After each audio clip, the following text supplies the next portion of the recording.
பத்திரிகையாளர்களுக்கு இருக்கக்கூடிய உரிமைகளை எப்படி நசுக்குவது அப்படின்றதுக்காகவே இன்று அரசாங்க அதிகாரிகள் பல்வேறு விதமான திட்டங்களை தீட்டிக் கொண்டிருக்கிறார்கள் அப்படின்றதுக்கு சான்றாக தான் இந்த கோரிக்கைகள் எல்லாம் இருக்கிறது.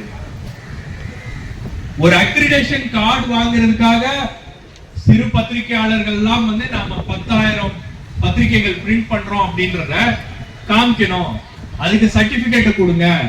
சர்டிபிகேட் கொடுத்தா தோழர் சொன்ன மாதிரி சேல்ஸ் டாக்ஸ்ல கொண்டு போய் காமிச்சு இவங்க 10,000 பிரிண்ட் பண்றாங்களா, அந்த மாதிரி ஒரு பிசினஸ் நடக்குதா, அப்படி இல்லைன்னா இவங்க ஜிஎஸ்டி கட்டுறாங்களா அப்படின்னு பல்வேறு விதமான நெருக்கடிகளை கொடுப்பதற்கான காரணம் என்ன?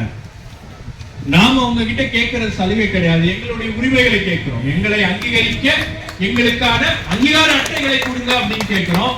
ஆனால் அது சலுகையாக இந்த அரசாங்கம் பார்க்கிறது அப்படின்னா இதை தடுக்க வேண்டும், இந்த சலுகைகள் இவர்களுக்கு போகக்கூடாது, இந்த சலுகைகளை நாம் முடக்க வேண்டும் அப்படின்ற ஒரு மனநிலையில இன்னைக்கு இருக்கக்கூடிய அதிகாரிகள் செயல்படுகிறார்கள்.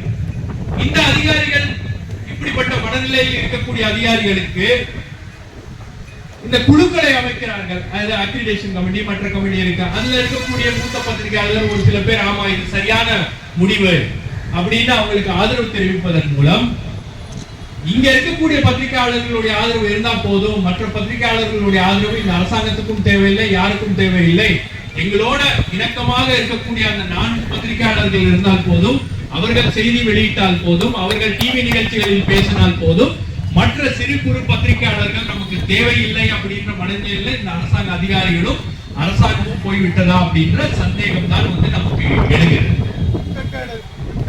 இதைவிட சொன்ன மாதிரி இதைவிட ஒரு வெட்கக்கேடு இருக்க முடியாது. இதைவிட ஒரு அவமானம் பத்திரிகையாளர்களுக்கு இழைக்கப்படும் அநீதியாக தான் இது கருதப்பட வேண்டும்.